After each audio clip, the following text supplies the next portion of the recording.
Hello good people, thought I'd bring you a video about a Yamaha, an FG-160.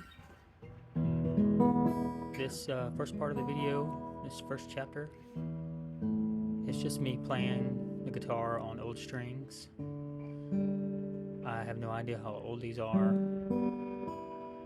This is my friend's guitar. He's letting me hook it up with some new Stringjoy foxwood strings. We're going to go with 11s to 52s. I do believe that the current strings are the Dario 12 to 54, at least according to my calipers. This guitar was built in the 1970s. I'm not 100% sure what specific year, but it's pretty nice. It's got a mahogany back, side, sick top. Plays really nice, really low action. The nut is really low, so that's how you're achieving the action. But I'll just play it here a little bit, and so we can really compare the difference.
Alright, we're fixing to start changing out the strings on the Yamaha.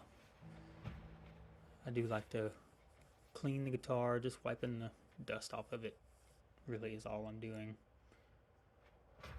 I got that nice plush rag, and then also the brush that I'll use here in just a second.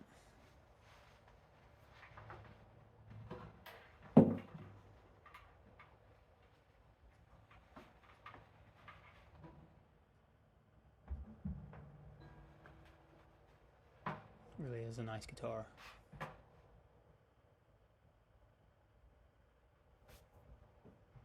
Always like to put the rag on the belly of the guitar there in case the strings pop and just to protect it.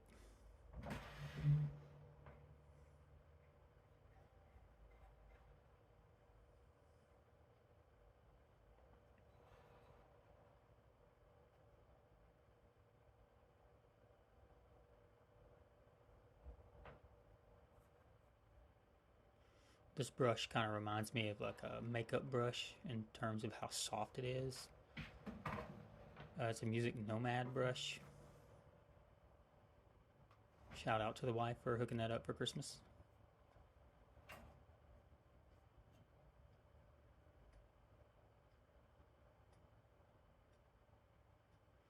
I'm actually brushing the back of the headstock here.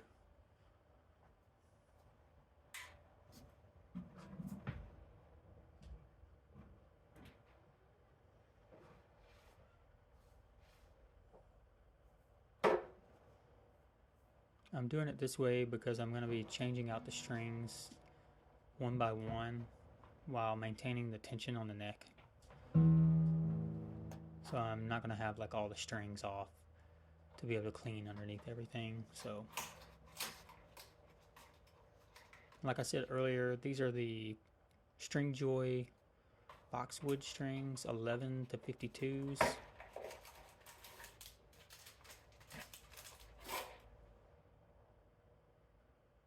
These are the coated strings. I've not actually tried them yet, and I'm just now noticing that if you save your box, you get some sort of little reward. And I know I've for sure thrown away several boxes or recycled them. I do my very best to recycle both the paper products as well as we have a service through Ridwell that allows us to recycle plastic even. So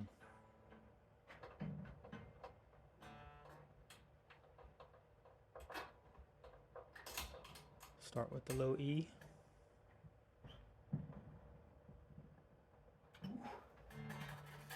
These tuning machines have a slot in the top instead of having like your typical hole through the tuning machine. Also, these pegs were stuck in there so tight. I had to go get my pliers, and the StewMac pliers that you'll probably see in the thumbnail have a little groove in them made specifically for end pins, and they're plastic so they won't mar anything. I mean, I'm sure they could hurt stuff, but as long as you're careful. But these end pins definitely give me a little bit of a fight because they are old and they are kind of bent up and used well and extremely slick. So I just tried to be really patient and try a couple different ways just to kind of wiggle it out of there.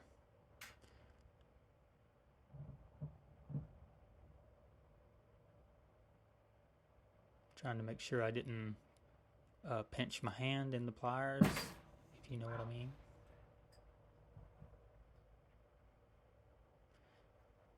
That was by far the most stuck of all of them. But the end pin, I mean the end of the string and the ball end was absolutely stuck in between, I'm assuming the bridge plate and the end pin.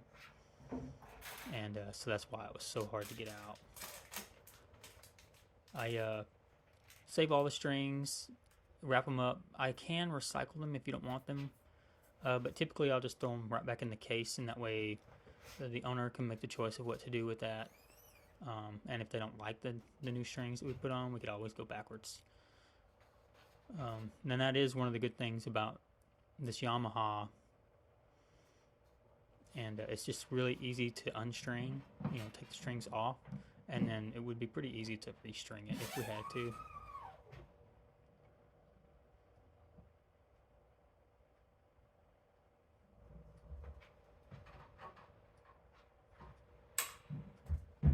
This guitar almost forces you to restring it in a way in which, in my opinion, when you take your strings off, you're not going to stab yourself, or not as likely to.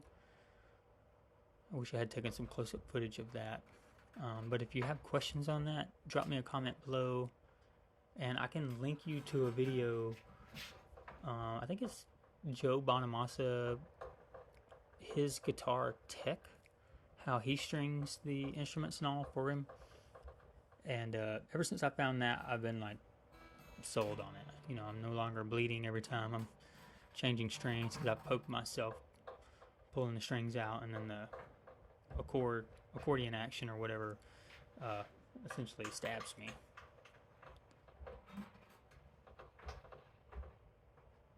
But you'll see I actually restring this E a couple of different times to make sure that I get it restrung the way it was originally strung when it came to me.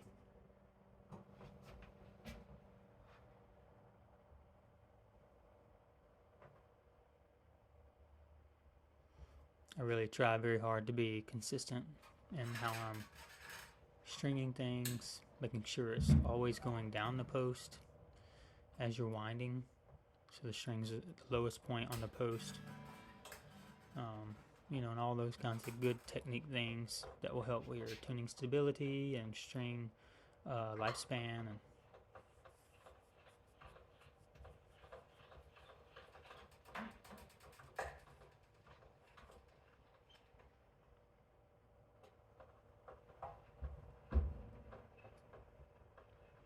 always try to keep tension on the string so it seems to wind a lot better on the post of the tuning machine. And in this case, I think I actually have the string a little bit too long, so I'm probably going to pull it off here and then shorten it up.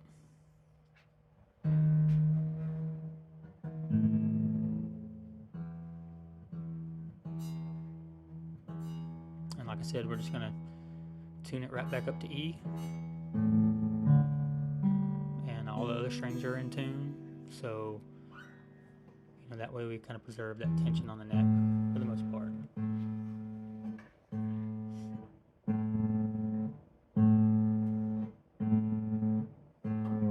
And we'll rinse and repeat from here. I don't know that there's too much more to say until we get to the post sound. I may turn you into a time lapse now,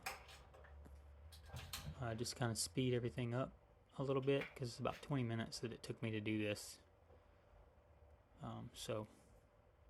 Alright, stay tuned.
Alright, so now we're getting into the post string change sound clip. You know, there's going to definitely be some tuning in this, as well as you know, some string buzzing and stuff like that. As the strings kind of get broken in, the guitar kind of gets used to the new strings. They're a little bit lighter gauge, so the guitar might need an adjustment, but I'm going to hold off on doing on that and just kind of let it sit and see how it goes, see how it adjusts.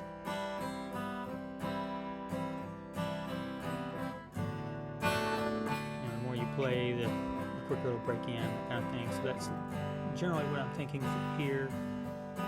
Trying to make sure all the strings play moderately well up and down the fretboard.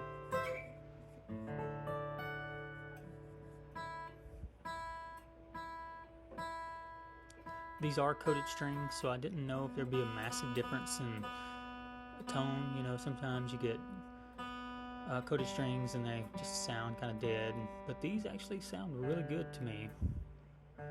In my opinion, it did wake up the guitar some, just from old string to new string sound. You know, just that kind of brightness that you get, and hopefully that will be maintained at least for a little while. And we put the coated strings on this guitar because it doesn't really get played a whole lot. My buddy, he's generally an electric player, or more precisely a bass player. This used to be his primary piece, but so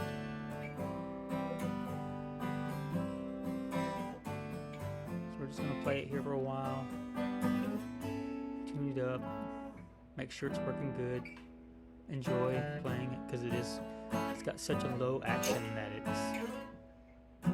it's so easy to play. It's fun to play.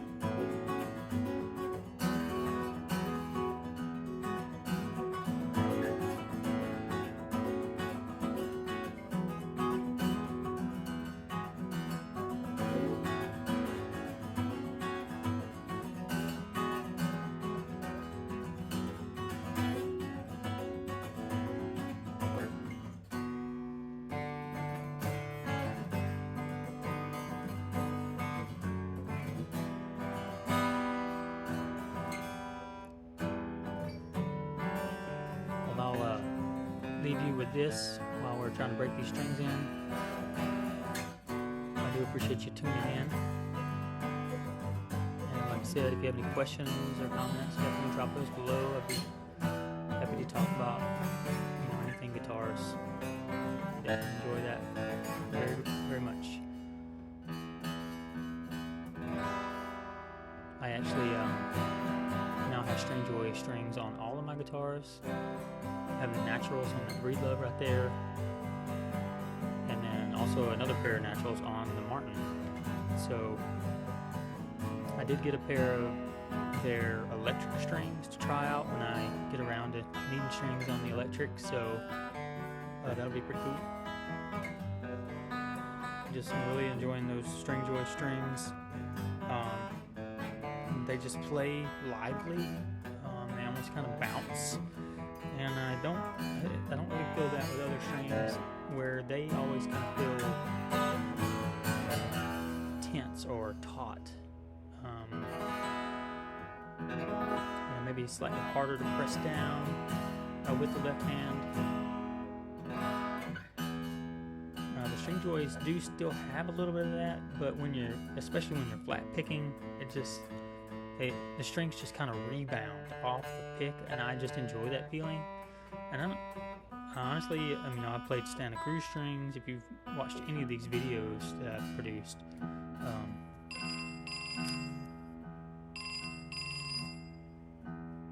you'll definitely know. So, anyways, I hope to get to share more of that with you in the future. Y'all take care, and hope your holidays are going well, and talk to you soon. Enjoy the rest of the video.